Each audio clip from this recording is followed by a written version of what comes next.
The opinions heard on this program, based on the many years of experience of Russ and Shannon, are offered for entertainment value and as a guide to your repair needs. No guarantee to repair or cause is given or implied. Always check with your favorite certified technician and follow all safety procedures before attempting repair. The Nordstrom's Under the Hood Show with the Motor Medics is reproduced and distributed by Prairie House Productions. Have questions for the Motor Medics? Call our 24-hour toll-free number, 866-594-4150. All content of the Under the Hood Show is the property of Nordstrom's Incorporated. Copyright Nordstrom's Automotive and may be reproduced with our permission. Now, let's go under the hood with the Nordstrom's Motor Medics. Welcome to the Under the Hood Show. We are glad to have you with us. Russ Evans is here to answer your automotive questions. Thanks for joining us under the hood. Shannon Nordstrom is here to do the same. Welcome, hoodies. Thanks for tuning in so we can help you tune up. I'm Chris Carter here to answer your calls at 866-594-4150. I was going to ask you guys what you have automotively, but I have recently, just within the last 2 days, received a shipment of all of the automotive magazines I get. Oh. So They all came in at once? Yeah, they did.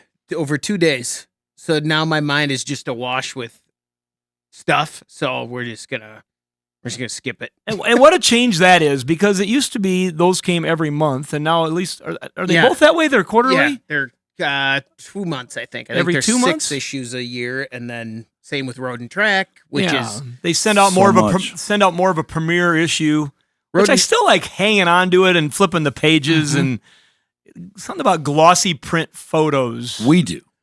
Does I know. does that go for every generation? Probably I don't know. not. Well, here's the thing. Probably not. I'm right in that switch because I read most of it online on my iPad, almost all of it, but there's 2 that I still get on paper that I like getting on paper, and I don't read them online or touch them because I want to get the paper, but the other stuff I've switched to, and it doesn't bother me at all. I still read it like a magazine. There's some of this newest generation that's old enough to drive cars that are kind of going back. I don't know what it is. They're going back to the old music. They're going back to old things like print and newspapers. We might have a shift. A renaissance? As we go away from that kind of stuff, maybe we'll go back to, if people want it, it'll be, if you build it, they will come. No, it won't. You don't think so? No, I think it's gonna Go away. phase out. Yeah, it might get a little bit like you'll have a few that last or a few that, but I think it's gonna Just not enough. Yeah, that's what I think. I just think it's like the phone landline. We'll always have What's a landline. landline? Yeah, we'll always have to have. We won't have like call waiting and stuff anymore, but we'll always have a landline. Gone. Anybody have? Do you have a landline?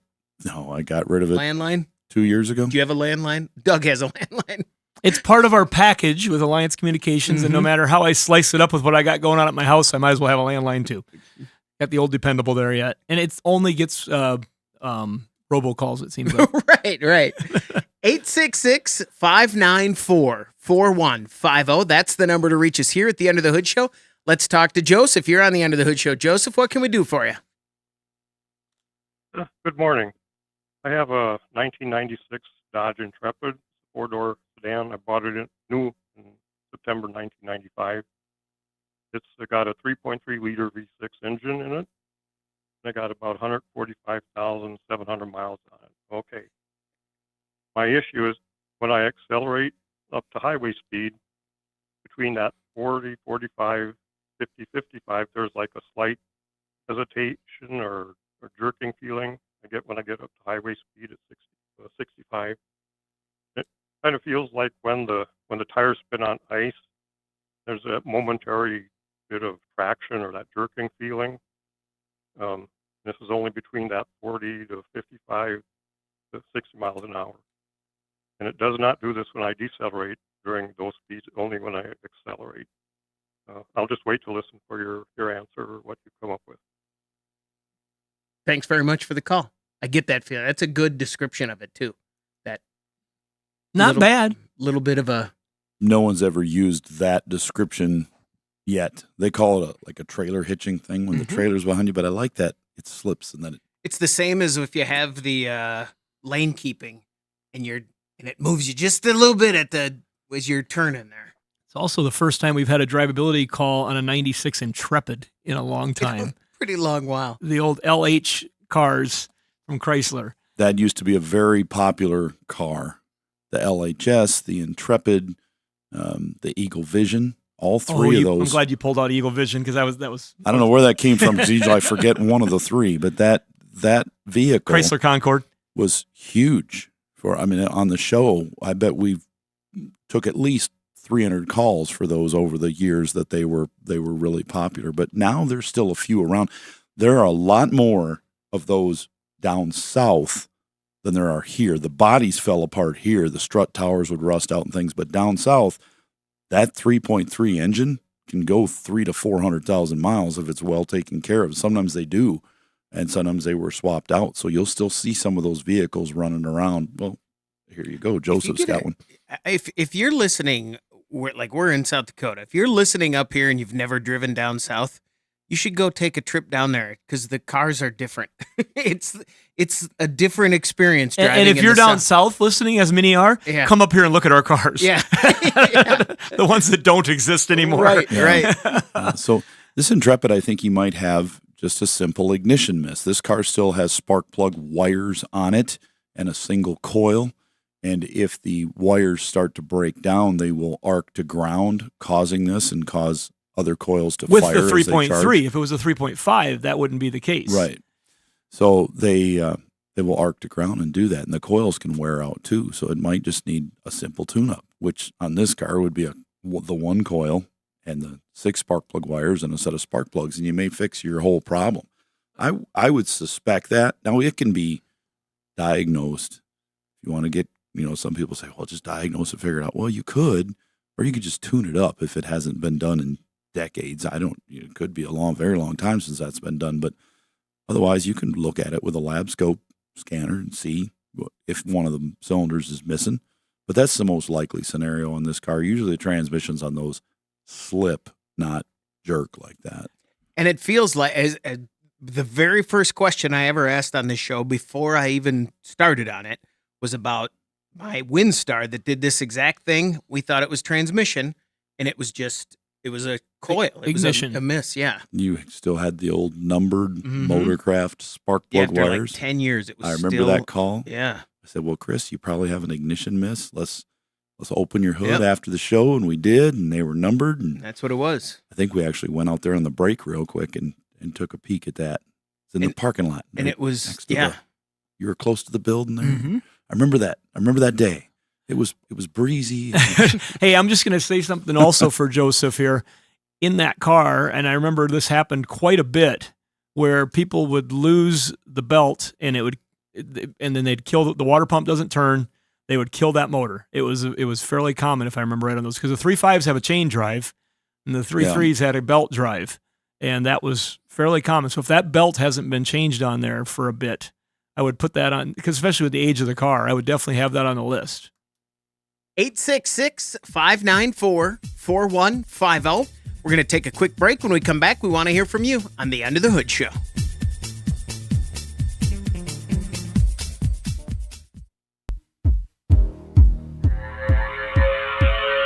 Want to know what these guys are really about? Take a look under the hood. 866-594-4150. That's the number to reach us here at the Under the Hood Show. Let's go to North Dakota and talk to Larry. You're on the Under the Hood Show. Larry, what can we do for you? Well, good morning, fellas. Been listening to your show on the radio for years and just recently started watching it on YouTube, and I love that even more. Cool. Thank you, Larry. We're waving at you right now, Larry, so when you watch this, you can see us waving at you. Perfect. We love that.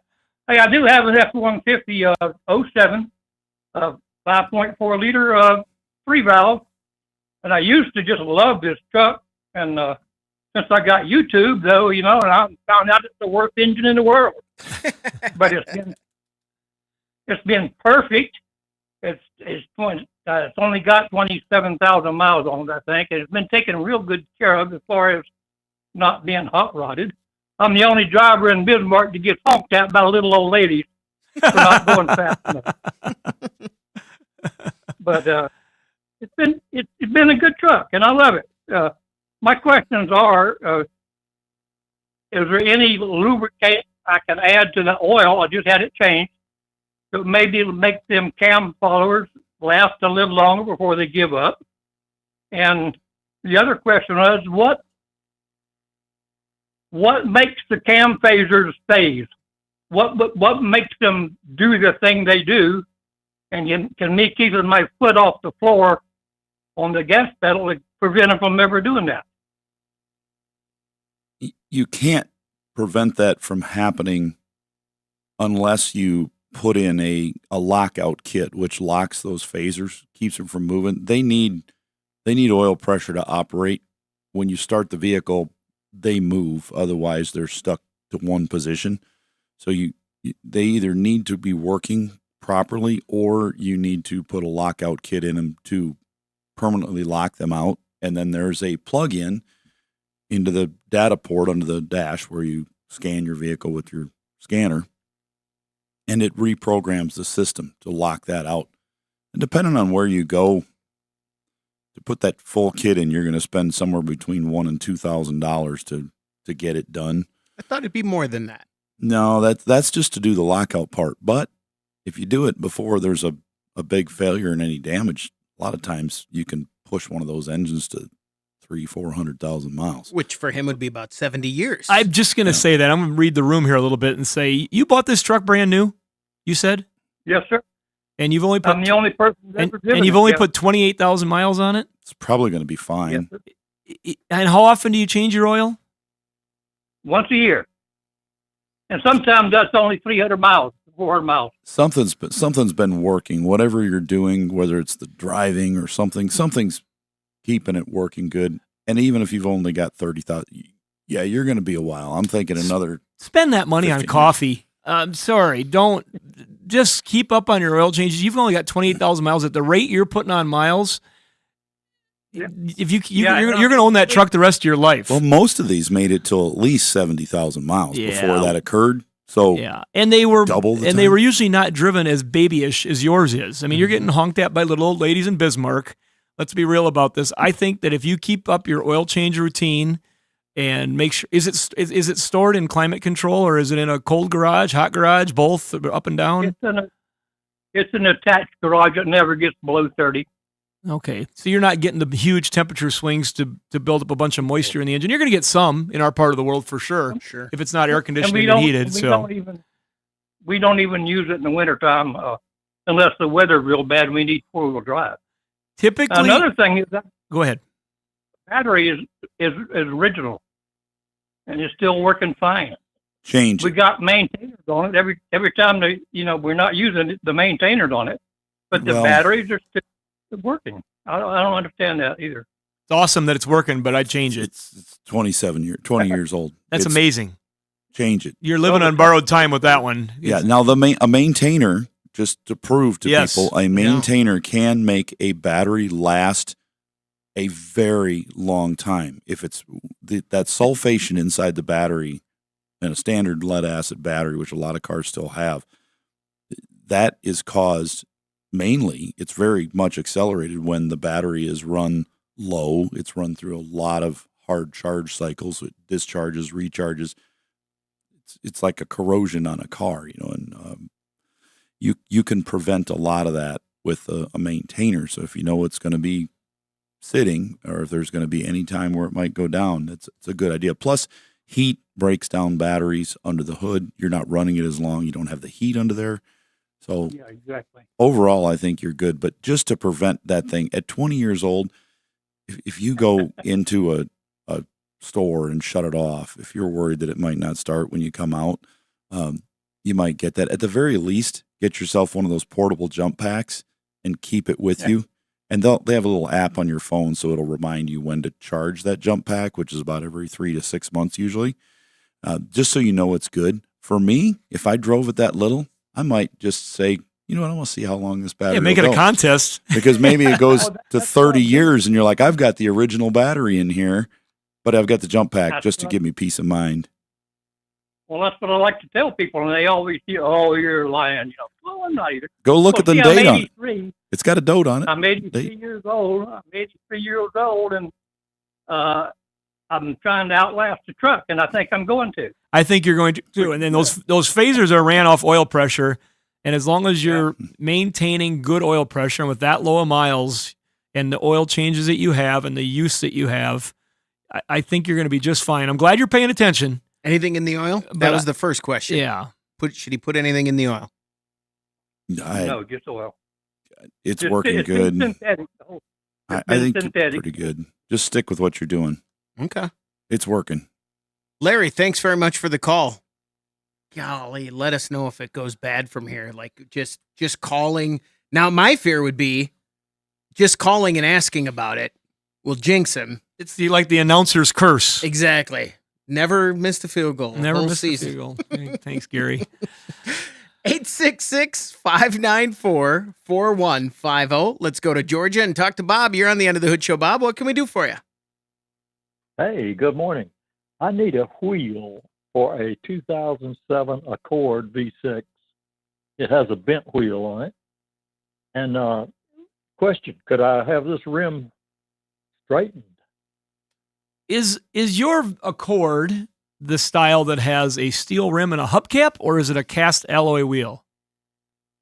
It's a 9-spoke alloy wheel with 5 lugs, of course. And where is it bent at? The inside rim. So like you hit something and it pushed it in? Yes. Okay. Two things here. One, this is, I think, quite easy to solve without a lot of money in 2 ways. Depends on which one you want to try. Russ just made a motion. You could try one. But the other one is our friends at Cardash Part. If you put that in there, you could probably find a rim in your part of the world for $50, $75 or less. Probably 100 of them, maybe Yeah. 200. And and in your part of the world, they're not going to have corrosion like they do in our part of the world. And Honda rims weren't as bad on certain ones, but that would be the proper fix. We have seen people effectively straighten those with what kind of hammer? Dead blow. But the risk is with aluminum is when it bends like that, it typically cracks if it goes too far. Yeah. The metal fatigue and it'll crack. But I've seen people straighten them on some medieval methods. And there is companies out there that have rim straighteners. I mean, a lot of people send expensive rims in to be straightened because they're exotic rims. They're very low profile and they get bent easy. There's a number of companies that do straighten rims, but it's just frankly not worth it for as cheap as you can replace that rim. Right. If you go to the original, that's probably a $200, $300, $400, $500 rim, but there's no reason to do that. Our partners at Road Ready Wheels, they have replicas available for a lot of those rims as another option. So something to consider all the time. But that was definitely something that can easily be solved, Bob. Okay. Well, that gives me a good place to start then. Yeah, it's cardashpart.com if you're going to search for that quality used replacement. And it seems like that'll be pretty, Very available. there were a few 07 Accords sold. Well, what happens, and 07s are getting old enough that not as many people are doing a full service inventory on them, Sure. but there's been enough of them run through the system. I'll just about guarantee you there's wheels on a shelf somewhere that somebody hasn't purged a warehouse and they'd be happy to sell it. Otherwise, you may even find one at a self-service yard in your area. If you go into a self-service yard and do a little hunting, if they have that kind of car there, and you could probably pick one up for $30 or less. Do most you pull it lots have the list of cars available? Like you guys have, I can see what cars you have on your lot. It doesn't tell me what's on that car, right? The majority of the, I would call it more advanced self-service yards, and there's a bunch of them around the country now. Some of them have even been, corporatized. There's big groups that have numbers of them. They're going to have some very nice customer service things like that. Like our website at youpullit.com, that's EWEPULLT in the country. Mm-hmm. If you go to that website, you ET. can see the vehicles that we have on the lot and the pictures of them when we bought them. Okay. or on Facebook, they'll sometimes take a video of the row, how it currently sits when we set it. Because there's a few times where there might be some parts going off it already, or it might happen to be. But as we sit here right now, somebody could be taking that fender off. Right. Or that wheel off, and they bring it to the counter and they buy a wheel. We don't know what car it came off of. We don't care. We just sell them a wheel. Mm-hmm. And so the parts are leaving all the time. So no, you'll be able to see what cars are there, but it'll take a visit at most facilities to know what parts are still remaining. It's kind of the fun of it. Will I win or will I not? How will our harvest be? We say it, you pull it. 866-594-4150. That's the number to reach us here at the Under the Hood Show. We're going to take a break. When we come back, we want to hear from you.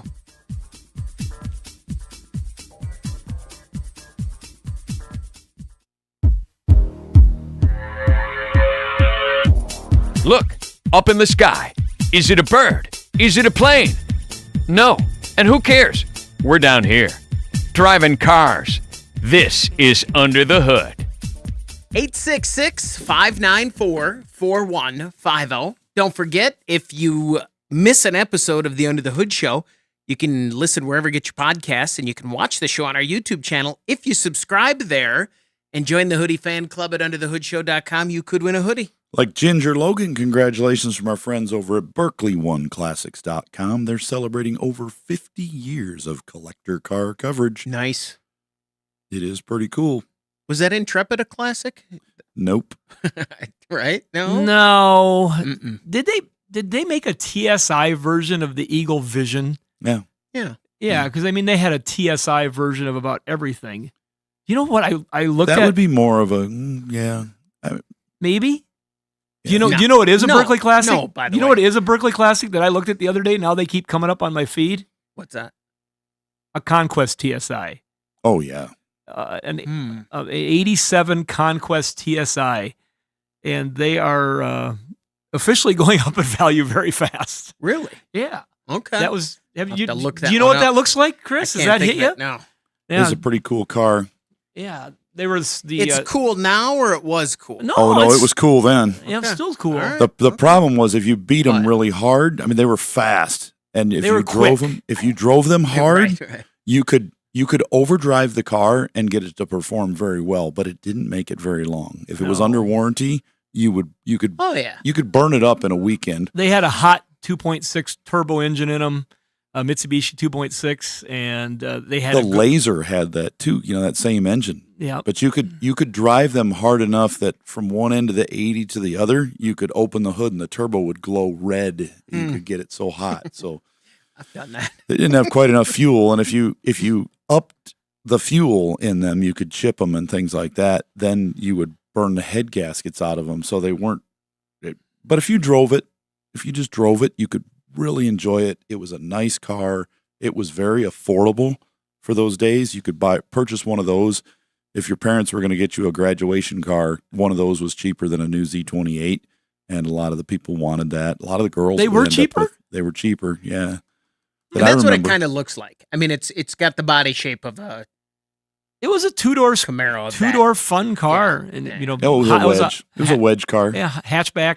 Yeah. Same like a sort of thing. Supra. But you know what? The ones Yeah. that weren't the higher end TSI and that sort of thing were not very attractive. No, I don't imagine. no. That one and the Mitsubishi Starion with the turbo they were sister cars, and they were both good. But that one was the one that Yeah. the Conquest was the one they want. 866-594-4150. Let's go to Nebraska and talk to Steve. You're on the End of the Hood Show. Steve, what can we do for you? Yes, I have a 2001 Dodge 2500, has a 5.9 Cummins power with a 5-speed. It has at least 217,000 miles on it. I installed a new injection pump like 3 years ago. It doesn't run smooth at highway speed. It's always like surging up and down very slightly, and I didn't know what that would entail. And then if I need to slow down, I nearly always have to downshift because it'll start jerking a little bit. Do you guys have any ideas on that? It could have a fuel pressure problem. If it doesn't have a good steady fuel flow to that injection pump, it's going to surge and it's going to buck and not work like it's supposed to. even a dirty fuel filter will cause that. I've seen a lot of them with dirty fuel filters that cleaned right up. But, I'm assuming that that's one of the first things you did to try to fix this at some point over the years if it's been doing it a while. And a lot of people will add the fuel preparators. I can't ever say the right word about that, but basically it's a fuel improver that you put in the line, and it makes sure that it takes all the cavitation out of the fuel and delivers fuel that's not cavitated with air right to through the system. And then filtered it at the right pressure, the air dogs and things like that. Yeah, there you go. It's like putting a uninterrupted power supply in front of your electronics. Cleans up what's feeding it. Yeah, and now maybe you've done, like said Russ, said all of that stuff. Has this been since you put the new pump on, or did it do it before? It did it before the new pump. Well, and the pumps get damaged from fuel quality is one thing. Fuel starvation is another thing, because you lose the lubricity within the pump at times, and that can lead to some premature failures of pumps.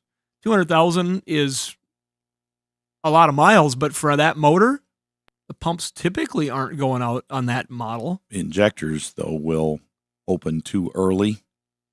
They'll have problems. This definitely, if this thing has not had a fuel additive in every single tank of fuel, those injectors are prime for being worn out.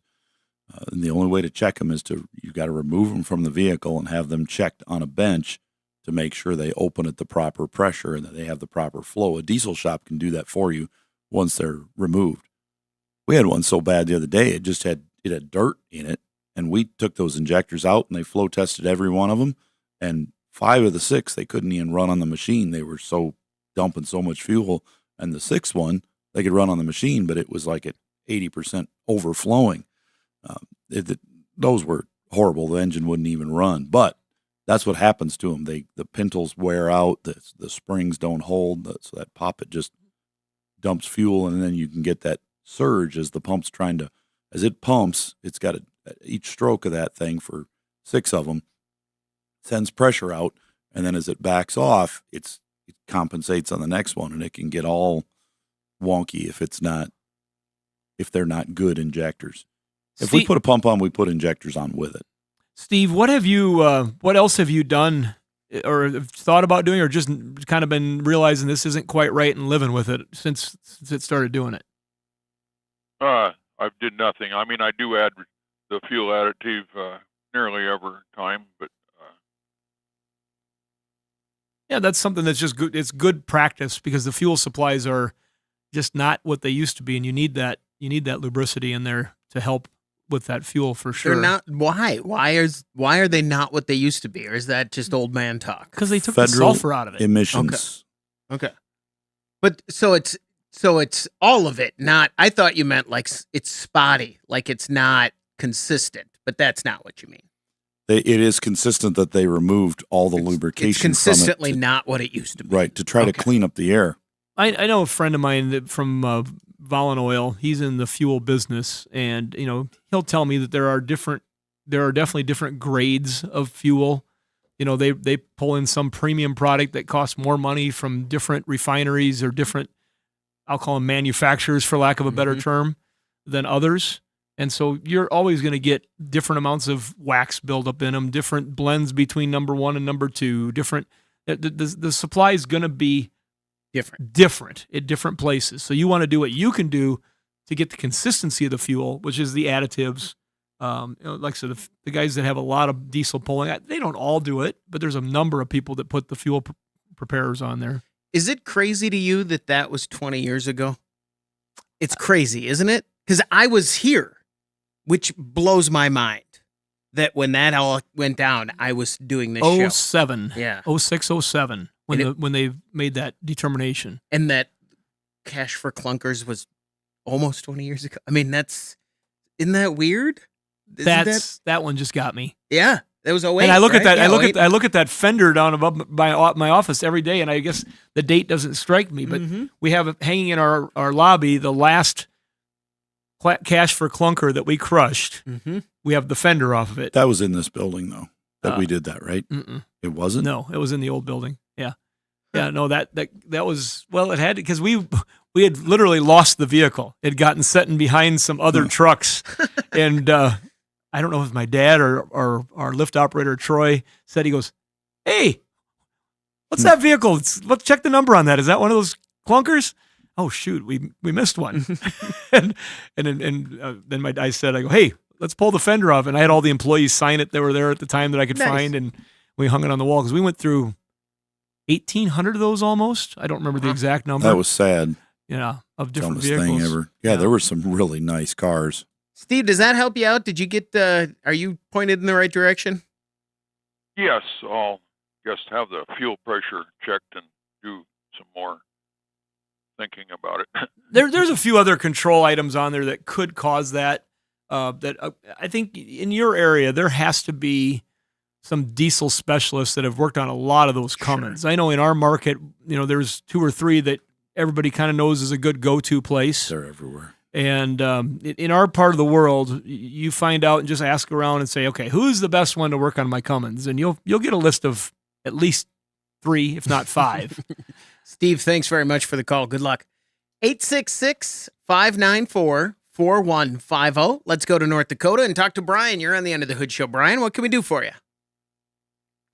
Hey, gentlemen. I've got an 03 F-150 with the 5.4.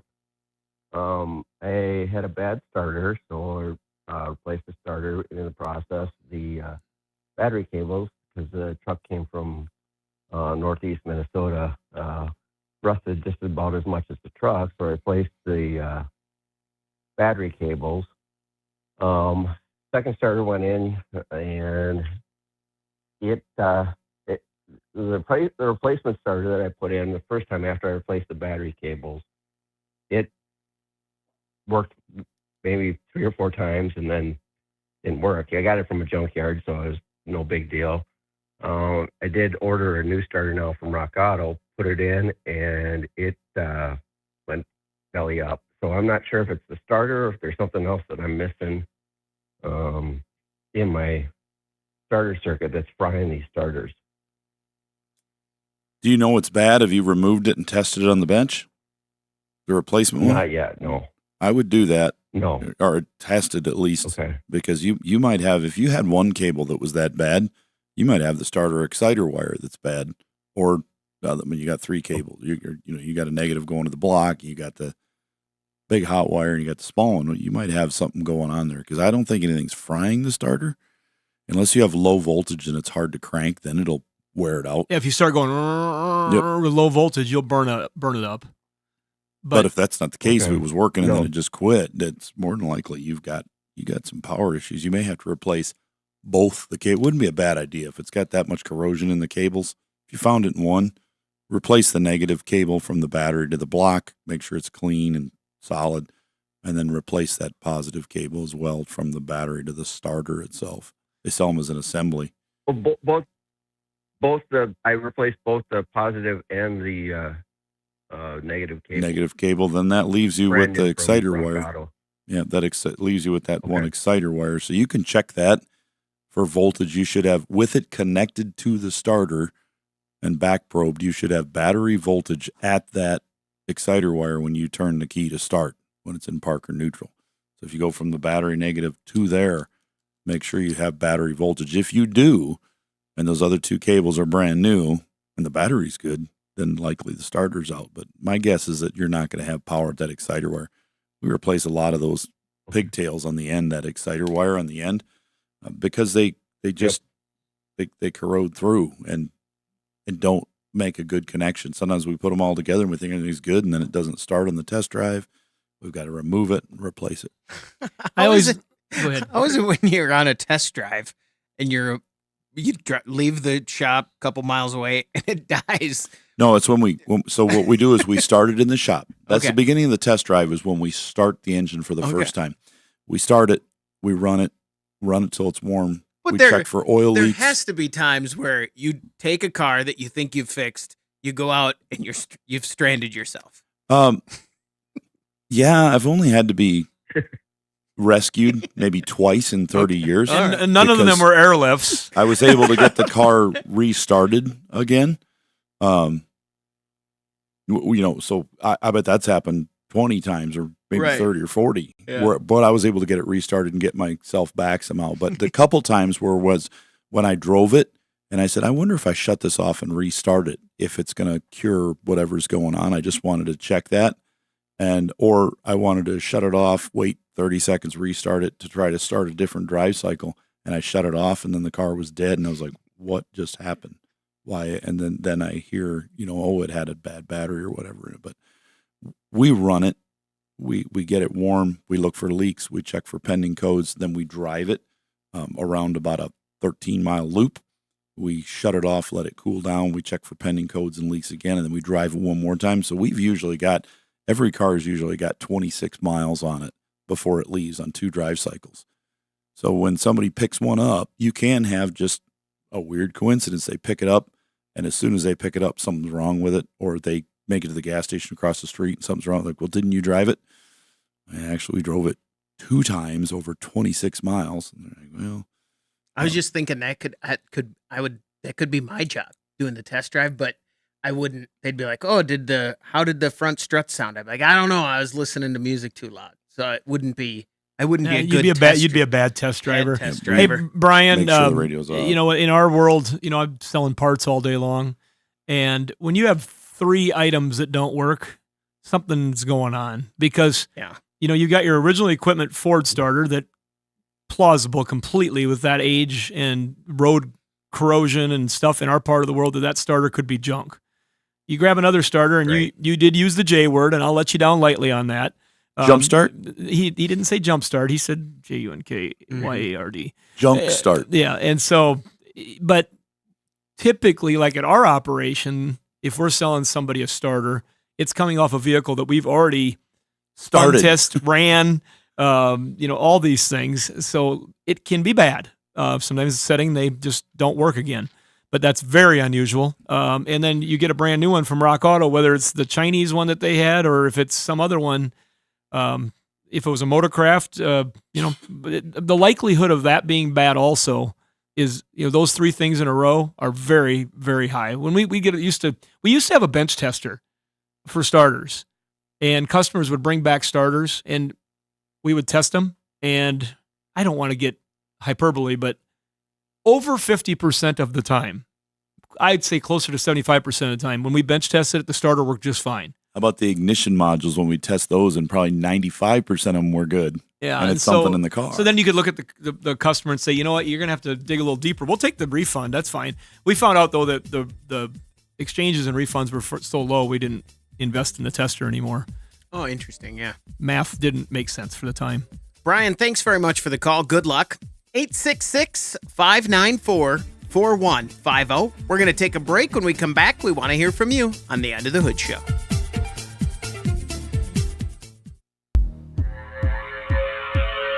Free car advice. Now that's something new. This is Under the Hood. 866-594-4150. That's the number to reach us here at the Under the Hood Show. Let's go to Massachusetts and talk to Marianne. Marianne, you're on the Under the Hood Show. What can we do for you? Good morning. North Dakota, huh? I'm so far away. I was hoping you guys could work on my car. Anyway. We can maybe help you with where to look. We're going to do our best. And yeah. Can you say North Dakota again? North Dakota. She was trying. Mm-hmm. Yeah. You just can't quite get that. North Dakota. There you go. South Dakota, North Dakota. I like it. Northern Minnesota. North Dakota. I like it. I like it a lot. So the more I say it, the weirder it sounds. Right? Especially with the East Coast accent. Right. Well, I'm European originally, so I have many accents. That's fun. It's a lot of fun. Well, how can we help you today with your vehicle at Marianne? Thank you very much. So listen, I'm a single woman with a little Frenchie dog, and I have a 2006 Hyundai Azera, and I'm having problems with the sunroof. It doesn't close and open anymore, and I called a dealership, and is that an electric problem or is that a motor problem? What is it The do? motor- What is it doing or not doing on this 06 Hyundai? What's going on there? Okay, it doesn't close all the way, and it doesn't like lock when it goes forward. It doesn't lock, so I had to push it all the way and put pressure on it so I could close it. So when it rains, it doesn't come through it. But I think, of course, I did the best I could, and it looks good. But I would like to have it fixed. And I called the dealership, and they want to have the car diagnosed. How do you say that word? Diagnosed. Diagnosed. They want to look it over. Yes. Yes. Would they be able to, by doing that, would they be able to tell me what is wrong, or are they just making that up? They want $250. Well, here sunroofs can be tricky, but if you have someone that is familiar with them, you might have. I'm just going to say it.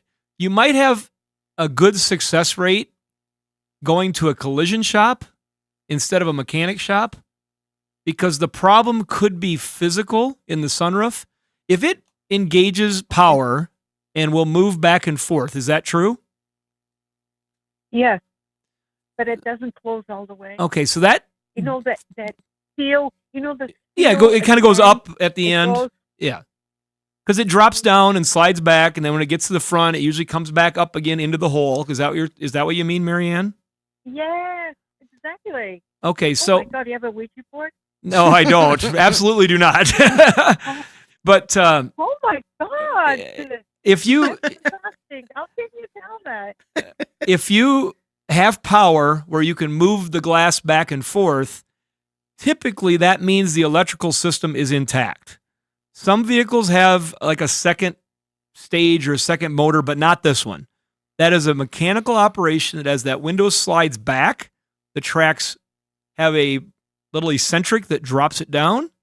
And as they move forward, that same eccentric makes it rise back up into the hole. Now, if you have it back up into the hole and wedged up there somehow, and all your drains are working, you should be okay as far as rainwater goes and all those things, as long as you have it all the way up. Because it's not the sunroof that completely seals. It does most of it, but there's like channels and drains that drain the water out. My guess is that there's probably something either jammed or broken in the physical mechanism of the sunroof. And do you use the sunroof a lot? Or have you used it a lot in the life of the car? No, but no, actually not. Sometimes, sometimes you do use it, but. Well, Marianne, that's okay. I was just wondering if you had used it a lot, then I could say you wore something out. But if you don't use it a lot, it could be something that is dry and it's not pivoting the way it's supposed to, and it's jamming and just saying, I don't want to go anymore. I don't have enough oomph in this circuit. There's not enough power. There's not enough amps to do what it needs to do, and it'll just stop. So I would get to what I would look for is a small collision shop. And, doesn't have to be the Hyundai dealer. It doesn't have to be that. It's somebody that has a mechanical aptitude. And I'm guessing for a walk out in the parking lot and maybe a quick conversation with you and running the sunroof back and forth and watching it with someone that would be just as intrigued of your charm as we are, that they would look at that and say, looks like this is broke right here. And then the answer is, don't try to fix that unless they can see I can just pop this back into place, or I can replace this little mechanism which is available. The new sunroof assembly is extremely expensive. People commonly buy used assemblies. They just buy the whole thing. It's a little bit of a trick to put them in. You got to drop the headliner down and sometimes pull a back glass. Sometimes you can wiggle them and get them out the back door. But it's something that can be replaced as a complete mechanism. You could find one on Car Dash Part, I think, quite easily. They're kind of hard to ship, so hopefully there's one where you can drive to get it. But that would be the solution. But I'm guessing if you get to a collision shop and talk to the right person, they could probably fix it for you. And they might be able to say, here, we got it closed now. Don't ever open it again. Put tape over the switch. Yeah. Unplug it. That's going to do it for this hour of the Under the Hood Show. Hour 2 is coming up. 866-594-4150.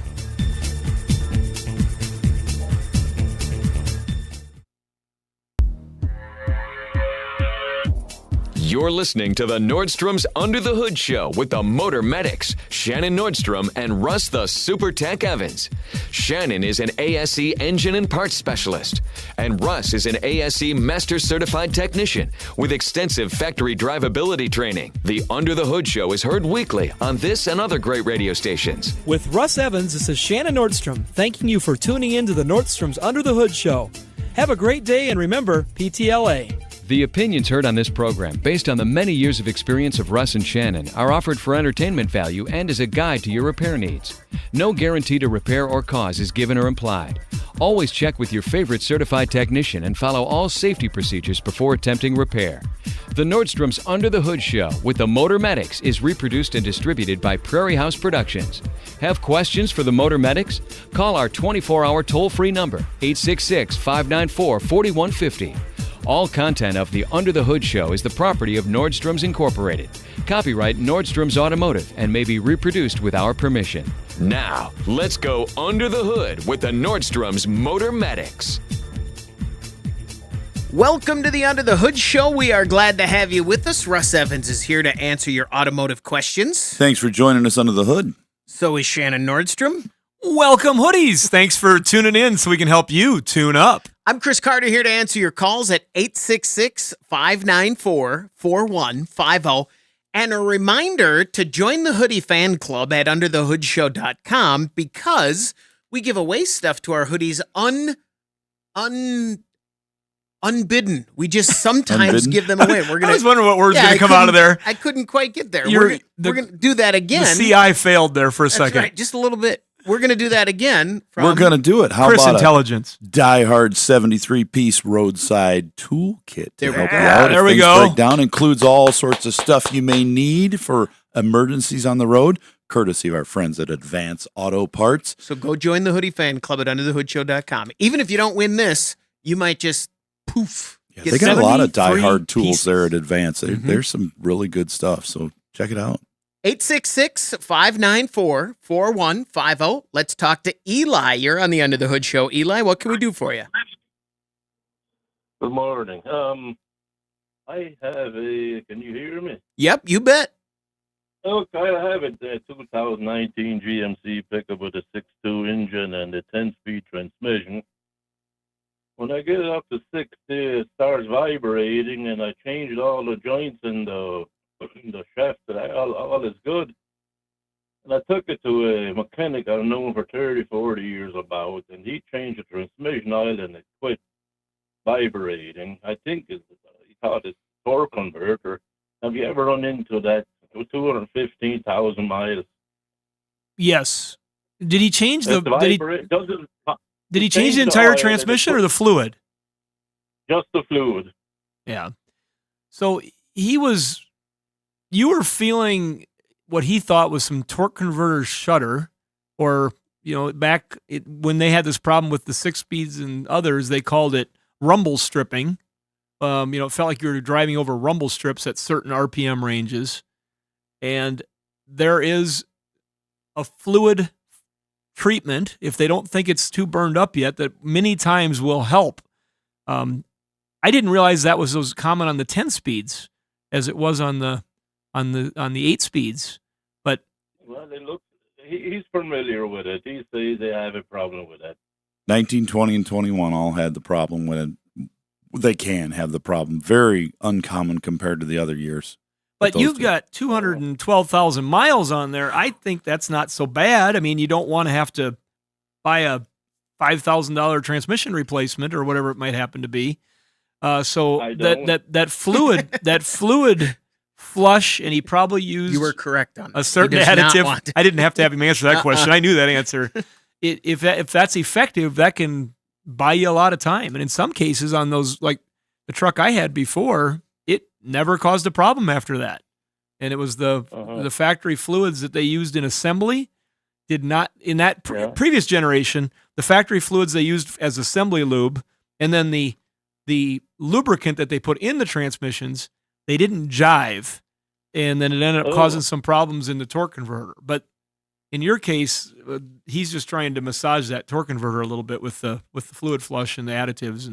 And it could be that, that can help, but it could be that the torque converter has failed also. But it could also be when that torque converter fails, it can leave metal in the system. And if there's metal in that system, doesn't matter if they put a new torque converter in it, that'll fix it for a very short period until the metal causes more damage. So you've got to inspect that fluid very carefully. And the other thing you have to do is inspect the fluid and make sure there's no coolant in it, because if the cooler cracks in that radiator, or the ones that have them, other vehicles have them right on the side of the transmission, and there's coolant running through that. If that cracks, you can get just a small amount of coolant in there, and when that happens, as that coolant's flowing around in the system, it boils when it hits bearing surfaces and things and destroys that bearing. So that can give you that chatter as well. So those things can be checked. You can heat up.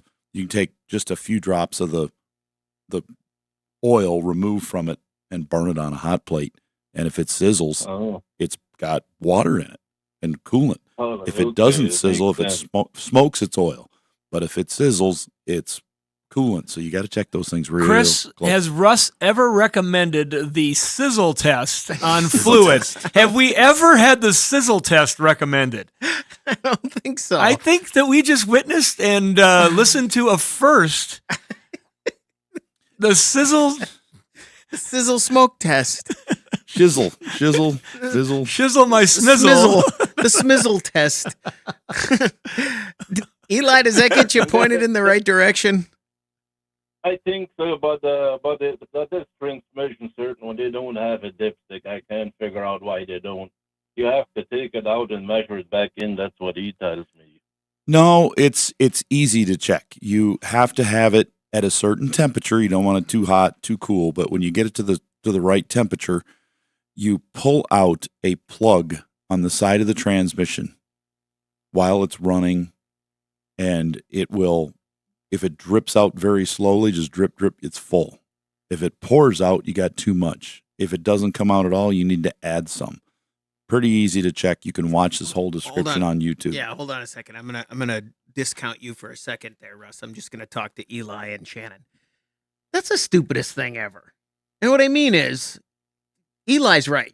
There's no dipstick. You can't check that. And he's saying it's simple. Just run it to the exact perfect temperature, then pull it out and hope it doesn't shoot out.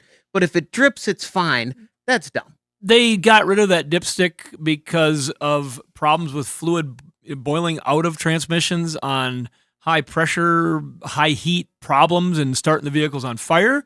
They removed it because they want to give an illusion of lower maintenance. Fair enough. I say that with the marketing team, I'm sure had something to do with that. Mm-hmm. And those are the reasons why you don't see a dipstick anymore. And plus, they probably saved $1.15 per vehicle. I'm just throwing a number out there, and they make 100,000 trucks a month. Yeah, that math makes sense. But I'm gonna push back a little on Russ's. It's simple.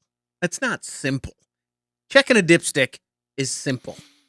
Well, That's in a not shop, simple. he's talking about a mechanic is saying we've got to drain it all out and measure it and put it back in. No, there's a simple method for a mechanic. It is to pull the plug out of the side and see if it's full. All right, I'll allow that rebuttal. If it comes out, it's full. If it doesn't, it's not full. Eli, thanks very much for the call. Good luck with that one. Can you rebuild it, or is there not a... That particular transmission, there's not going to be a ton of shops that are going to do an in-shop rebuild. Okay. You're going to be most likely buying a reman unit from a professional manufacturer and returning the core. Yeah. They have special machines that basically power wash these transmission cases when they're completely disassembled, back and forth multiple times, hydrosonic. Everything's clean. They know what they're doing, and they can afford those machines when they're building thousands of them. Whereas a independent repair shop, they're not going to have that kind of equipment. 866-594-4150. You're listening to the Under the Hood Show. We're going to take a break. When we come back, we want to hear from you.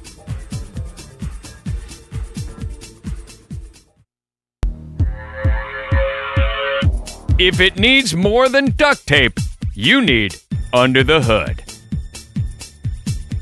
866-594-4150. That's the number to reach us here at the Under the Hood Show. Let's go to North Dakota and talk to Jeff. You're on the Under the Hood Show. Jeff, what can we do for you?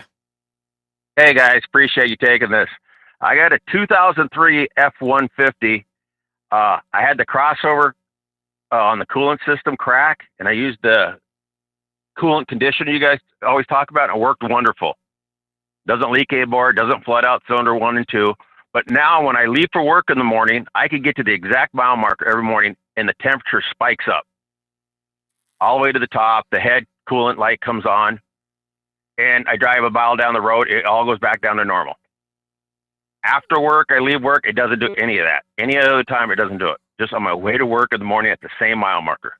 Yeah, that's a K-Seal, and it works wonderful. Wonderful. If it's not too big of a crack, it'll seal it up, and it's a permanent repair. It's good stuff. We've seen a lot of people save engines with it that they just didn't want to tear down otherwise. But yeah, that crossover tube, and it's kind of a mess to get off those.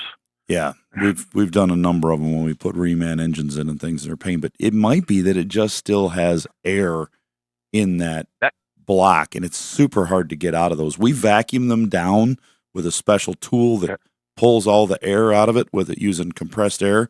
They only run about $60 on Amazon for that tool. It's really cheap. It's called Airlift. Okay. Pulls the air out of it, and they even make some mechanical ones with a pump. You just do it by hand if you don't have a compressor. And you vacuum all the air, it collapses all the hoses, it pulls it all out, and then we fill it that way. But then once it's full, we also put the little cheap funnel on top of that reservoir that is higher than the rest of the engine now, and it's halfway full of coolant. We just run it, let it idle till it's completely full, all the air bubbles are out, and then we take it off and put the cap on it. That's necessary as well. Some engines are real difficult to get all the air out of, and if you got an air pocket, it's going to heat up like that, but then and it'll get blow warm cold enough. air on the heater. Yeah, and then it'll warm up enough to open up that thermostat, but it takes a minute, and it'll probably clear itself out eventually, but to prevent damage to the engine in the meantime, you want to make sure it's completely vacuumed out. And Jeff, when you had the problem, did the engine ever get hot? No, it didn't. Prior, why I had the leak, obviously I was getting the misfires from cylinder 1 and 2 because everything poured into there, but it never got hot. It's just, since then, so obviously I had to add coolant at that time and stuff like that. So, well, Ford has done a good job on this engine with changing to cylinder head temperature sensors instead of coolant temp sensors. Because if you are trying to measure the temperature of a steak on your grill, are we going to sizzle again? Do you hold a nice sizzling steak? Do you hold the temperature probe that you're supposed to stick in the steak? Do you hold it above the steak, a quarter inch, or do you put it in the steak? It's not going to read, right?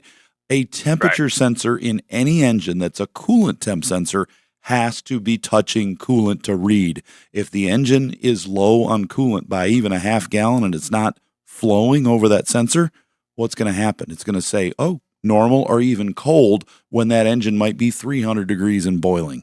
It won't read it. So Ford and some other manufacturers have gone to a head temperature sensor. They can always tell the temperature of that metal. They know what the temperature of the engine is. If it's being cooled, they know it's working. If it's not, it's not. And it shuts the engine down in a lot of vehicles too. Ford did a good job with that. It's like, hey, it's too hot. We're shutting it off before it damages it. I would say, Jeff, just go a different way. Drive a different way to work, and then you won't. That'll fix it. It won't hit that spot. Does that help you out there, Jeff? No, that's wonderful. I appreciate it. Thanks very much for the call. That used to, I say that as a joke, but in my car when I was having the temp problems, every time I'd leave here and I'd get to the curve up by your shop, as I came over that hill was about where it would start to concern me. Even when it was fine, it would start to raise there. So I stopped going that way, and it really did stop doing it. It was just right there. It works, I'm telling you. 866-594-4150. Let's talk to Travis. You're on the Under the Hood Show. Travis, what can we do for you? Hey, guys. I've got a sweet 84 Fiero. It has the 2.5 four-cylinder.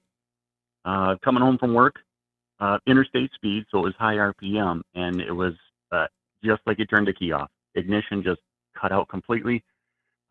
Rolling down interstate, I could dump the clutch, and it would just bog down, no fire at all. I got over the side of the road, crank, no start, and that's it. I mean, I've checked fuses, everything's good there. I've got fuel, and my gauges were working, so it wasn't like a whole ignition cut out, but the engine has no spark. All right. Well, on that engine, the first step on that, before anything else, if you're looking for spark, just get yourself a cheap voltmeter and see if you've got power with the key on the pink wire back there on the coil. That'll tell you if you've got power to the ignition coil. If you've got power there and you still, you don't have any spark, then move on from that. In 84, you've got distributor cap. Have you pulled the cap off or anything and looked at the rotor? I did not. I just screwdrivered one of the spark plug wires to make sure there was spark. And there wasn't. Nothing. No. Okay. You know what? Before you even check the volts there, you might want to just pull that cap off and see if the rotor burned through on the bottom of. You pull the rotor off and tip it, turn it over, look at the bottom and see if it's got a hole burned in it. If it's all charcoal and black there, that'll tell you that it may have just shorted and failed. That's a quick, fast, it died type of thing. And it was a common thing over time. The ignition module may have failed in it, or the crankshaft sensor, or the pickup coil and the distributor that could have failed as well. But it is. I mean, the most common thing is going to be that rotor. But once you start doing some more deeper diagnosis, you're going to have to check and make sure, do we have power to the coil? That's the least likely thing to fail. But on an older car like this, it may have had a rodent in it or something, and something chewed that pink wire there that goes to the pink side should be hot. The white side should flash with a Noid light on it or a test light. It should blink as voltage goes through the coil when there's no ground to nothing. So if you put one end on the negative of the battery and one end on the white side on a test light and crank it, it'll flash rapidly and tell you the coil's getting power, and it'll be sparking at the coil, but it won't be sparking at one of the wires. You could have just pulled the coil wire off of the distributor as well and did the screwdriver test there.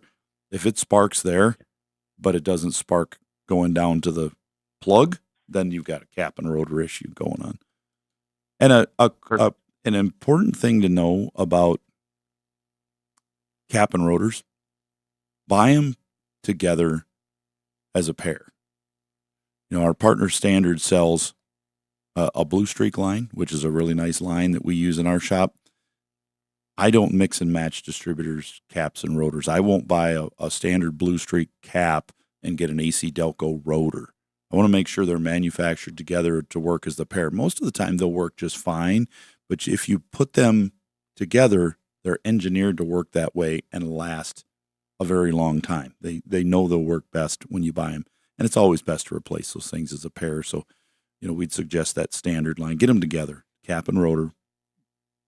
Advanced Auto Parts sells those as a pair, and just put them in. It might be just as simple as a tune-up thing. If you get an older car, I always like to, even when these things were 7, 8 years old, that was a time when things failed more often. And if I picked up an older vehicle that had an ignition module and had a cap and rotor on it, I would put a cap, rotor, spark plugs, and an ignition module on it just to make sure that thing, and the pickup coil and the base of the distributor, just to make sure they were all fresh and working good, and I wasn't going to have some sudden failure, because I had experienced many of those vehicles that were a no-starter, died going down the road, and it happened to be one of those small items. Does that help you out there, Travis? That's awesome. We'll be back on the road in no time. Thanks very much for the call. And that motor was used in a million cars. It was the Iron Duke 2.5 liter. They used it in the Celebrities and the Pontiac 6000s. Probably more like 6 or 7 million. Oh my gosh, they made a ton of those. Yeah. And he could take the complete rear cradle out of his Fiero and put it in a Celebrity. Well, you wouldn't want to do that. No, but it's the same. They used a lot of the same corporate parts to make that fun car. Maybe the other way. You might want to. Either way. Yeah.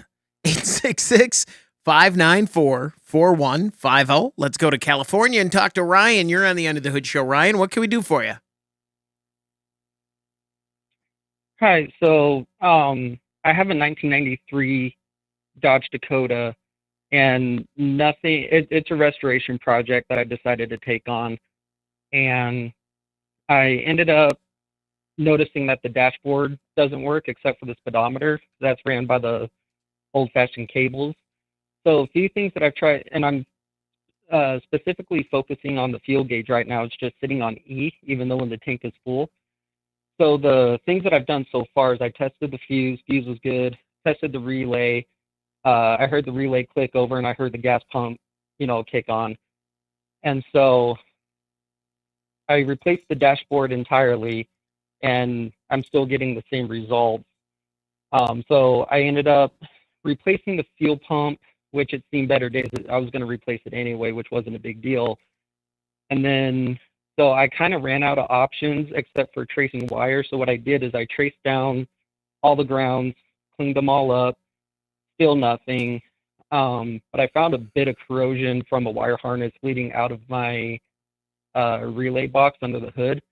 And I just want to make sure I'm covering my bases and seeing if there's anything else that I should check before I start repairing wire, tracing any other wiring. He is nailing this. I mean, he is doing the work here. The only thing he probably misstepped is buying the parts before he did a little more diagnostic. That's okay. That's all right. The parts were probably available. I also went to automotive school, so that's. Oh so yeah, there you go. Just covering my bases. Yeah. Well, but I'm actually up in Idaho, and if I can, I'd like to give a shout out to Sean Finnegan, who told me about your guys' show in the first place. You just did it. Yeah, thank you. Thanks, Sean. Well, I would go right back to the tank, disconnect the fuel sending unit. You can ground and unground the gauge wire back there and see if the gauge moves. If it doesn't, it's between there and the gauge, or the gauge itself and the power. If it does move full both directions by doing that, it's either a ground problem at that sending unit or the sending unit's bad back there. But that's where you got to start, right at the end line at the tank, and just disconnect it, ground that wire, and unground it, and see if that gauge moves full both ways. And that's the next step to find see. a wiring diagram on the internet to be sure you got the right one you're grounding back there, and got it. then sweep it. Yep. Ryan, thanks very much for the call. We're going to take a break. 866-594-4150. You're listening to the Under the Hood Show.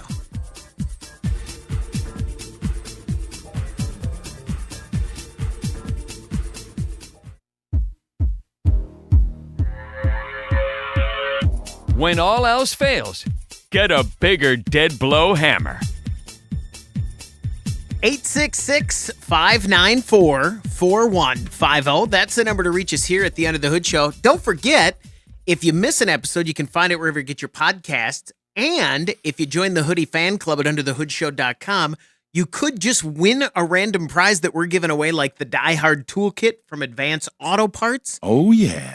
And if you join the YouTube page, if you subscribe there, and you're a member of the Hoodie fan club, you could win a hoodie. You could be a winner. You could get a hoodie. You could get a T-shirt. You get a hat. Mm-hmm. Since we mentioned you get that your choice. a month ago, yeah, look at all these people. I want a hat. Yeah. I want a T-shirt. I don't want a hoodie. I want that one. Okay, you get whatever you want. Mm-hmm. It's up to you.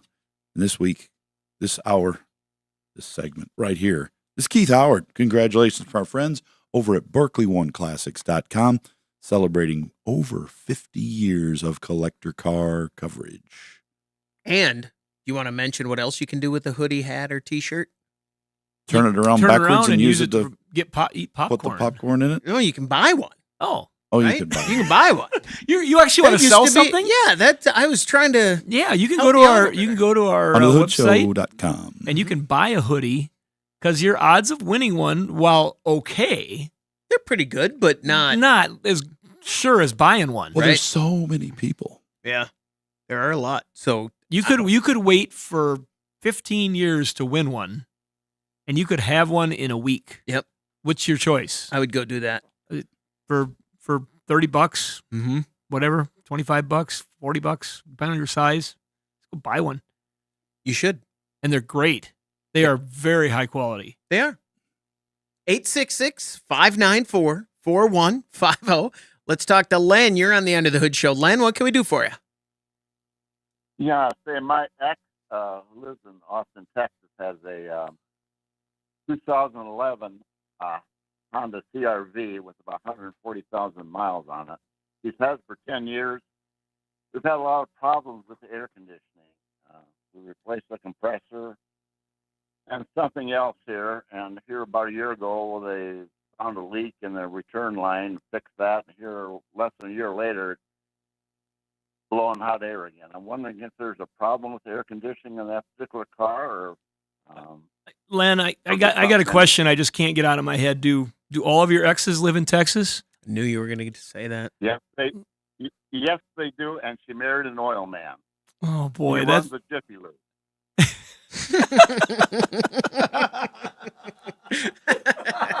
I did not expect that. Oh, do we have to answer his question? Yeah, now let's get back to it because I can answer it. No, those vehicles aren't known for it. Yours is just broken, right? Yeah, it's like they just don't break. I can't tell you if we've ever worked on the air conditioning on that model of a CRV. Ever's a big statement, Russ. Mm-hmm. I can't remember. Can I search your computer? Yeah, I'll have to. Very few. Not unless it was broken physically, something hit it or broke it. Yeah. Because we don't recharge them. We don't have problems with those. No, that's never been hit or anything. It's just, is there something that you're going to have to take now? God, I mean, like the 113. What is it? What is it do? What is it doing? What's the air conditioning not doing or doing? Obviously, not getting cool. But is it cycling? Is it not engaging? Do you know more or not? I'm afraid I don't know. As far as all I know, it's just blowing hot air. And is the diagnosis coming from the oil man? Yeah. I know. I mean, it's hot. I know what's wrong here. Len, I'm gonna guess this. I'm gonna guess this. Russ, you stay out for a second. I'll ask Shannon. Okay. Here's what happened. Something broke on this air conditioning, and it's the most expensive part.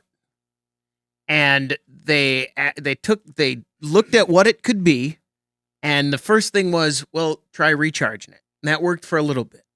And then they took the next expensive thing, and the next cheapest thing, I should say, and they fixed that, and that worked for a little bit. And now we're just at the point where the thing that was broken originally is overcoming all of the little fixes because the most expensive fix was the fix, and there's nothing else to be done. But now we've babied it along. No, I got to ask more questions about this relationship before I can understand this repair. That's what I'm afraid of. Now I want to skip you and go back to Russ. I got to ask, Len, are you paying for this or advising? I have paid in the past, but I'm not going to this time. No. Okay, I'd make the oil man pay. I don't know this relationship, but I'm just concerned that I don't want this to be an extortion case here. Oil's been good lately. I don't want this to be a situation where I'll tell you what's going on. Len wants to go, I'm smart. Here, this is what it is, and then he looks cool and smart. There you go. Yeah, so that's there's just so many questions I have here. But okay, so when you could have a problem in the dashboard where something has been spilled or something on the control, and it's just not the electronic parts aren't working right. No, but that's not it. No, probably not. I was just trying to be optimistic. Yeah, that's not it. No armadillo hits. The most expensive part in the system would be combined with labor, and Russ is going to look at me and say, I think he's right, but as if the evaporator had a hole in it, and it was not allowing it to stay sealed, and you had to remove the dash to replace the evaporator as part of the repair. That would be the most expensive and worst thing that it could be. Probably the most unlikely. Yeah, and definitely if it's been in... How long has the vehicle been in Texas? The whole time. At least 10 years, yeah. Yeah, I mean, we don't have a crazy climate up and down temperature issue that's causing different moisture. And no, I think that you got the condenser that sits out in the front. That could have been hit by something. Yeah, could have armadillo, something. Moth. Gator. At one time, At one time they did hit something on the road did damage it. Yeah. Okay, so if that condenser got damaged or the radiator condenser are mashed together even though they're not leaking and it's not allowing airflow, you're in a hot state like Texas, you need every bit of the airflow that's designed from the factory for that system to work correctly. You can't have anything jammed between it. You need an air gap in between there. Can't be loaded up with bugs. And if they did happen to hit a armadillo by Amarillo, then they could have gotten something jammed up in there, and it might have damaged that condenser where it has a small seeping leak that they just can't seem to get their arms around. And is that something where they've done these minor fixes that have kind of babied it along? Yeah, you could fill it and leak, fill it and leak, fill it and leak if it was a small leak. And then eventually maybe you run the oil out of it, and then you burn the compressor up because it doesn't have its lubrication anymore. I think you need to get it away from the oil man and get it to there's enough air conditioning shops in Texas. They're not going to be cheap. Air conditioning repairs, if you have to rebuild the system, you're going to spend between $700 to $2,000. Yep. You need it there, so they're going to get a premium. Again, I'm going to simplify this for Len. All the stuff you've done, you've been babying it. Now it's just time to get fixed. Now it's time to bring it in and get fixed. And from just a relationship advice, it is time for you to lay down the law, Len, and just let it. It's not your problem anymore. Good luck. Bring it in and get it fixed. 10 years, move on. Does that help you out, Len? Well, I don't want it to become my kids' problem. Okay, I fair. That's fair. Len, thanks very much for the call. Good luck. 866-594-4150. We're going to take a break. When we come back, we want to hear from you on the Under the Hood Show.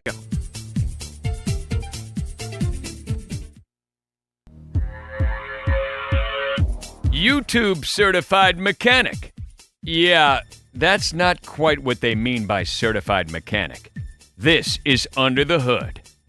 866-594-4150. That's the number to reach us here at the End of the Hood Show. Let's go to Oklahoma and talk to Britt. You're on the End of the Hood Show. Britt, what can we do for you? Hi, guys. Hey. I just bought a 2011, gently used 2011 Lincoln Navigator, and it has what I believe to be a blend door clicking sound. When you first turn on the key, it clicks about 5 or 6 times. And I found some YouTube videos that mimic the problem exactly, saying it's the blend door motors. Apparently there's 2. I've replaced them both with Motorcraft motors, and it's still doing the exact same thing. There's 4. He didn't want to hear that, Russ. He didn't want to hear that, Russ. Russ. Does it have dual temp zone, left and right? Yes. Then it has a mode door motor. And just explain what each one does. Yep. And then it has 2 temp door motors. And then it has a recirculation door motor. And the mode door goes from foot to face to defrost. That's what moves you up to defrost all the way down to your feet. Then temp, there's one for the left, one for the right. They're one at the top of the box, one at the bottom box, right in the middle. And one of them you have to remove the entire dash to replace. So you didn't do it. The other one is the recirculation door motor on the passenger side of the dash, and they're famous for busting the door off, and they'll just click, and then a piece will fall down into the blower, and it'll break the blower, and it'll make all sorts of vibrations. So, does that one break the most because it's got all that different temperatures of air coming in it and I moisture? think it just breaks. We had one the other day, and the guy's like, I'm not fixing that. Just open it and leave it open, and I'll be good with it, and put a blower in it. But switch it from face to floor to defrost. Make sure that works good. And then with the engine warmed up, go from full cold to full hot on the left side, and then do the same thing on the right side, and make sure they're working. If you move, like let's say the right one, and it starts clicking, click, click, click, click, click, halfway through, that's the bad one, and that's the one you got to replace. But if none of that does it, and then you hit the recirculation door button and turn it on and off, and you can't hear it go from a loud roar when it's pulling air on the inside to a outside air where it's quieter, it'll switch, you'll hear it. If that doesn't do it, it's probably that recirculation door. And in the open position, you're fine. But it won't cool quite as well. You might need that. Oklahoma, you're going to need the recirculation part. But it's anywhere from $1,600 to $2,000 to have them take that apart and fix it. So a lot of people just leave it open It'll take a little longer for it to cool down in there because it's not pulling air from the inside on the max recirculate, but it'll work. So, but it won't fog up your windows with it in the open position from pulling outside air. And you can get to that door by pulling the blower out and just reaching up there and flip it to the open position, and it'll stay. So that gives you some ideas on where to go as far as how to test it and see which door is not working. Okay.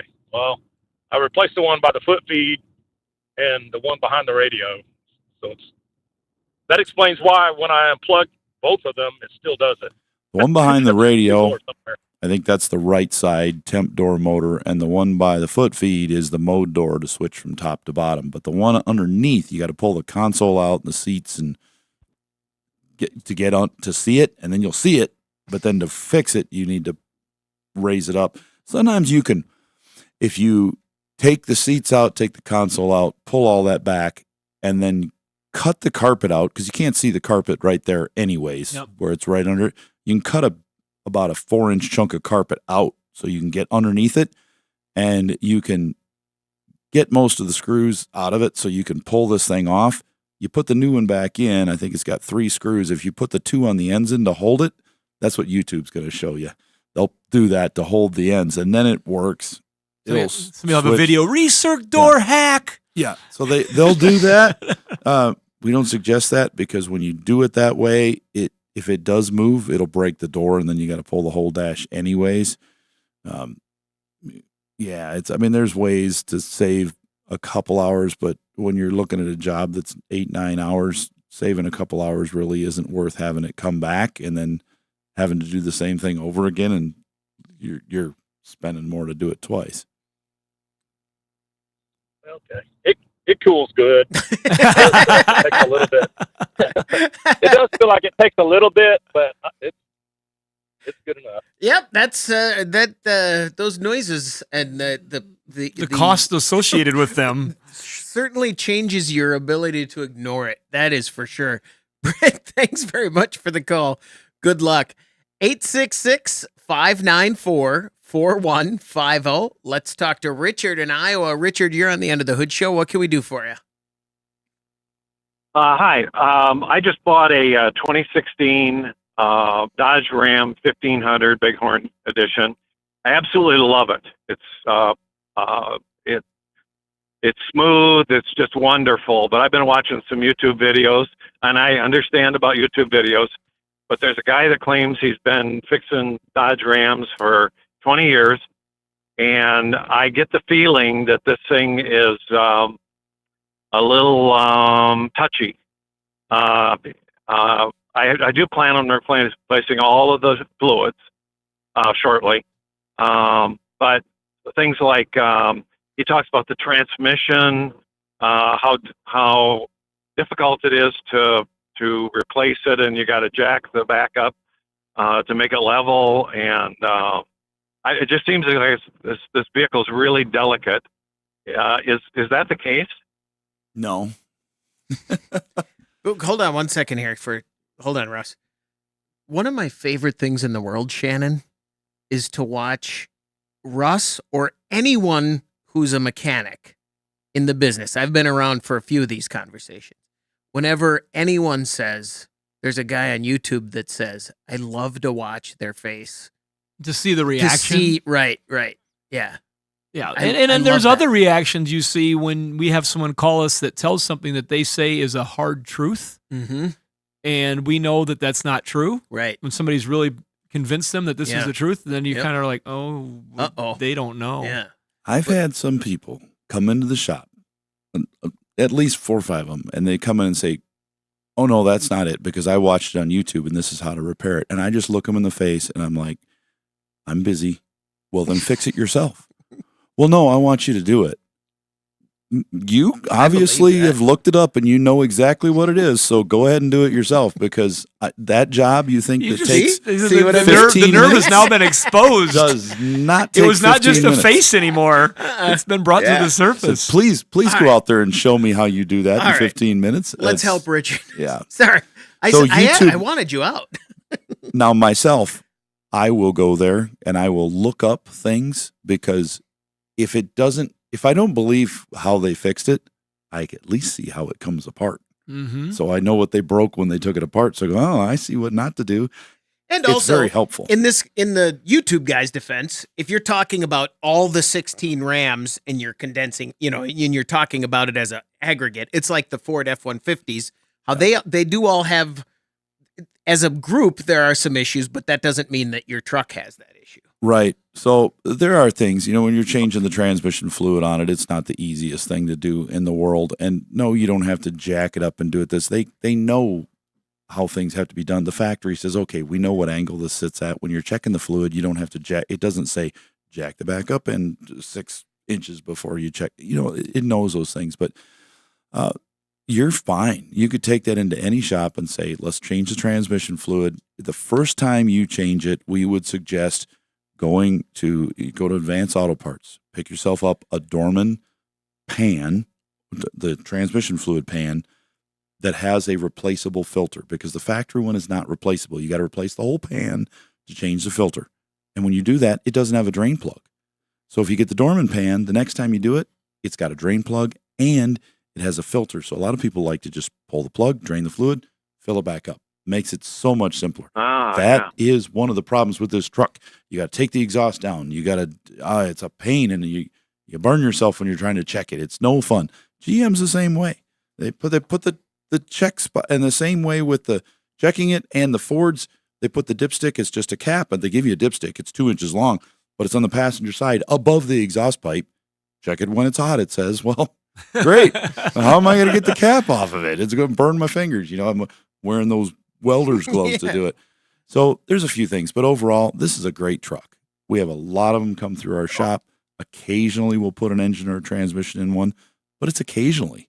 Compared to some of the others that we do a lot of, no, I mean, we do 20-1 GMC transmissions from 14 to 19 that we do a Ram transmission. I don't know. Wow. I think we've done one Ram transmission. And yes, they sold more year. of those trucks, but not by that ratio. Yeah. Right. I think we've done one Ram transmission this year, and I know we've done at least 20 of the GMC Sierra, the Suburbans, the Tahoe Escalade, Silverados. Yeah, and those are mainly because the transmission thermostat sticks and burns the thing up. So the Ram is it's pretty good. Don't worry about your silver. I mean, that's no right. When it happens, that's what happens. But it's just this one's a little more bulletproof than the other ones. The other ones are good, but this one's better. Does that make you feel better, Richard? It sure does. It sure does. The other thing, real quick, eConnect. Do I need to sign up for that, or is it mostly unusable? No, you've got to use that on the radio to get the extra features. You have to pay for it. It's like OnStar or anything else. You have to pay extra when you want extra features. But if you don't want it, you don't have to use it. Okay. There's plenty of good features built right into that truck. Yeah. For me, if I was going to, I would go buy an aftermarket remote start instead of having the app on my phone to run that. I mean, if you want it, that's good. I don't know how many, maybe $30 a month or something for a lot of those systems. Check into it. Yeah, see, because it'll start it from anywhere. It won't run near as long as the aftermarket one will. And if you're in a really cold climate, some people like to run them longer and waste gas. And I switched to the factory one on my 22 truck I got now. Maybe I've always had aftermarket ones before. The factory one's finally ready for prime time. It seemed like the app. So, Richard, thanks very much for the call. Good luck. Go enjoy that truck. 866-594-4150. Let's talk to Pat. You're on the End of the Hood Show. Pat, what can we do for you? Hey, I got a 2004 Pontiac GTO, and I took the passenger seat out of it for access to through the parking brake because I broke the handle. Yeah. I replaced the handle, and I had the car running while I was doing it because it was really warm outside. And now I have a airbag light for the seat tensioner on the driver's side, but I unplugged the passenger one. I'm kind of confused on that. Get them all plugged back in and get yourself a scanner and clear it. It's got to be a scanner that can read body codes and airbag codes. It's not going to clear itself. So that's not my. I had that happen on a Nissan $40. once. And I went online and I found a YouTube hack about cycling keys and doing different things. And Sometimes you can't. I did the dance and I got because I had the same thing. I took a seat, wasn't thinking, took a seat loose. Sometimes it'll do it. It'll clear itself after like 2 or 3 weeks or a month of driving. And you might just unplug the driver's side seat and the pre-tensioner and plug it back in, because sometimes they just do that. They'll turn the light on for that seat without taking anything apart. So we just unplug and plug them back in, and sometimes they're fine. Pat, how soon after you did it did you realize you made the mistake? Well, I actually hooked up a scan tool that can get into that. And the passenger side one reads like 5.5 ohms on the deal. Unplug it, goes to 24 ohms, which is open circuit. But then I unplug the driver's side one, that goes 25 ohms, open circuit, plug it back in, it goes to 18, which is out of range, and it sets the code. It sounds like it's not making a good connection, so it's not good. You might try some electrical contact cleaner too. CRC makes some really good electrical contact cleaner, and I've used that and cleaned up some of those seatbelt connectors and plugged them in. It's a good idea to do everything with the power off, though, when you're messing with those pre-tensioners, just to. As soon as he said it, you reacted. Oh, I knew. I knew. So many people call me. I had my seat out, and on the other hand, you've done it. I wanted to know why he was replacing his emergency brake handle. He's grabbing that thing and slinging that car, I bet. Yeah, I bet he's doing Pulled it hard. Some J turns there. See what happens. That's going to do it for this hour of the Under the Hood Show. Until next time, you can always find us at underthehoodshow.com. Thanks very much for listening.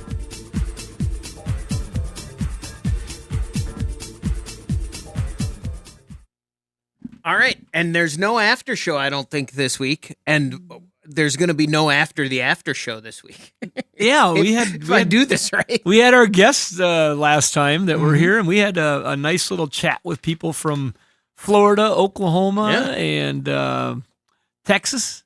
And why do you say Texas like that? Texas. Going down to Texas. All my exes live in Texas. I listened to just enough old country over the loudspeakers at the racetrack when I was a kid to have a lot of that stuff in my head. And it just pops out. It pops out and then it's stuck there. Yeah. There's no further advancing of it. You no. just can't get past. Chris, who sang that song? George Strait. Thank you. What year did King of the Road come out? The original King of the Road. Ooh, that'd be, I'm going to guess that one. 60. 57. 50s, 60. So we're looking at a song that's Look that one up now. I'm going to say 1957. Trailers for sale. I'm curious about that. So we have different stations on during the week. They're internet stations at the shop. Wait, now I got that in my head. And I've got guys from, 20. Oh, I said 60. It was 65. Okay. Yeah. So that song is over 60 years. It's 61 years old. Yeah. And it is still as catchy today to every generation as it was then. That is so true.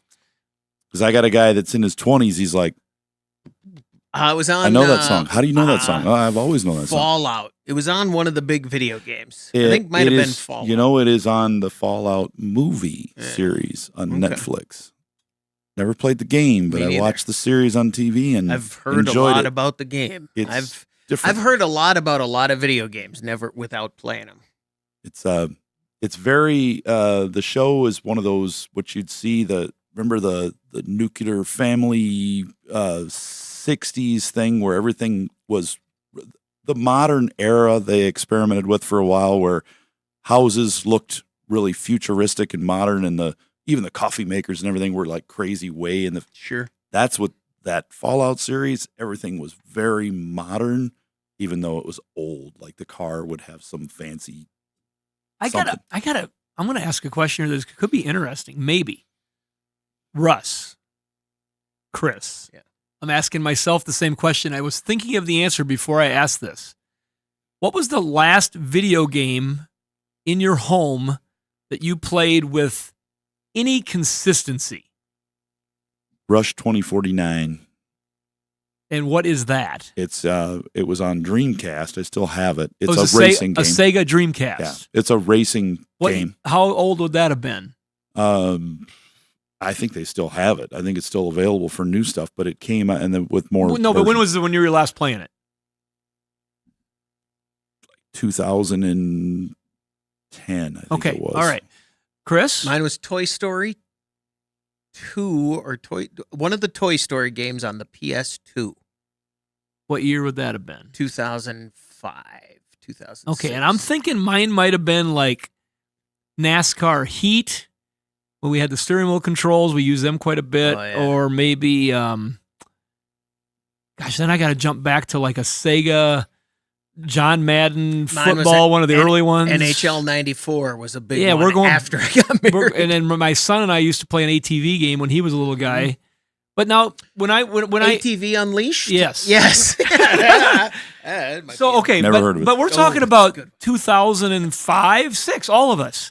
Now, when I interview people I don't do all the main interviews anymore. Our manager, Benji Steffes, catches most of them. But when people come in and you start talking to people, it is very unusual not to talk to somebody today that's applying for a job that doesn't mention gaming as their hobby. I have And they do it a family member that is, it's a problem. It's consumed their life, and well, every young man thinks they're going to be a Call of Duty pro. It's not, and it's don't different. go that direction. Yeah, it's just different things. But I mean, it's just amazing to me though how the culture of gaming has become so mainstream. Also, but here's the other thing. Yeah, Chris, he's going to straighten us out on this. No, just terminology. When I was in high school, we played video games. Yeah. We weren't gamers. We didn't game. We weren't into gaming. Were people that addicted to them though? Yes, some were. Well, they weren't as good, but we played video games. Yeah. Now I'm a gamer. I'm into gaming. That's like saying, that's just a different. Keep going with this. Different way to. You've had this frame conversation before, haven't you? No, but it's a different way to frame things. Sure. No, I don't play video. I didn't play video games. The reason I played that when I was a kid in the 70s, we had an Atari, the old one, 2600. We played that not very often, and then I was done with video games. The reason I got this is because my nephews got it for Christmas, so I was playing that thing, and that's why I ended up with that one. It's here. We had it in the studio for a while, but it just sits there and collects dust.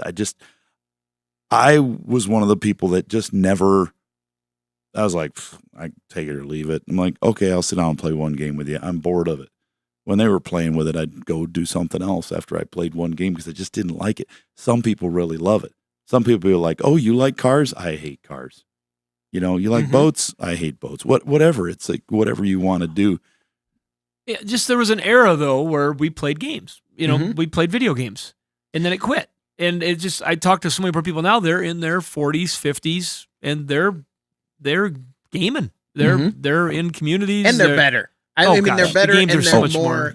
I've seen them online because there's a lot of those thing. But I have two neighbors that they rarely come out of their house, and they're older people. They're in their like late 30s to mid 40s, and they're single. And not only are the games better, but you also have that social aspect. It's also it's social too.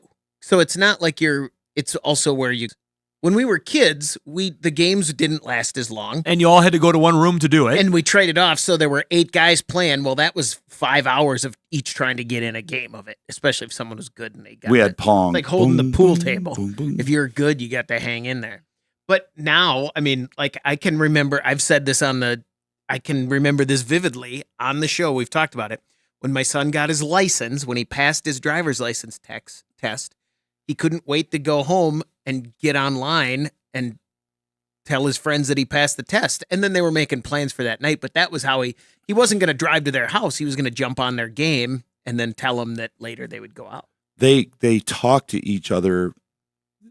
A lot of them are gaming and talking to each other instead of out working on cars, and that's why a lot of these things are dying. And I took you guys home to my neighborhood in Texas, and you were standing there when I asked Amy. I said, "Oh, it's a lot different now that there's no kids in the neighborhood. I see there's nobody out here." She's like, "Oh no, every house has a kid in it." I'm like, "What?" It's like, yeah, they all have kids. Where are they? Oh, never mind. Yeah, they're all inside gaming or on their phones talking to each other. It's like, what? She's like, yeah, I remember we used to have there was houses, and it's gone in cycles, but every house had a kid who was out on the street playing street hockey or soccer or baseball or just running around, driving around on three-wheelers. We're starting to sound old. Mm-hmm. But, okay, I'm sorry I asked that question, but when you said something there, it kind of triggered me. This is the after show. We do anything we want. Yeah, but something triggered me to think of that. Do you want to? Do you remember what it was? Yes. Let's just skip it though, and then How did we get there? You want to know, or Yeah, you I want do. I do want to know. King of the Road, Thank you. King of the Road. And then we went into Fallout. Yeah. Oh, because it was all my exes live in Fallout Texas. video. Now we're back at the beginning. Video game. Now we just there's the whole show. Mm-hmm. You want to end on the funniest thing you've ever heard? Oh, that's hard. Don't. That's putting it up there. That I did, so it's even funnier. Putting it up there. I walk out of the gas station because I'm getting the coffee, which I shouldn't even get. But I walk in, I get it, I come out, I get in the car, and I'm like, car won't start. It's push button start. I got my keys in my pocket. What's going on here? This isn't my car. And I look up. Oh, you're in it? Yeah. And I look up and the girl goes, and I'm like, sorry, not my car. I'm supposed to be in that one. Okay. And she just looks at me and I walk around and I get in the car and start it up. And she's still just looking at me. And I'm like, oh, I feel dumb. Does her car have a big logo on it? It's just the same car. I was like, It was a Camaro. No, I was really. Were you driving? Was it the Camaro? No. Oh, okay. All right. So I was like, oops. That's a little better. I mean, there's plenty of same vehicles out there that don't have a big Have logo. you ever on gotten them. the wrong car? Yeah. Tried. I can't think I've gotten in it. I don't ever think I've tried to start it. Right Open the door and you sit down and you go. No, What? But I haven't got that far. I've But I also don't recognized. drive customer cars every day. Either. I realized as I got out, it didn't smell the same. I was like, ooh, Yeah. extra perfume. We in could there. go down a whole other road on the smell of a car. That could be a whole episode someday. We could go downstairs right now. Judging by my drive over. All right, let's get out of here. All right, thank you. There's the show.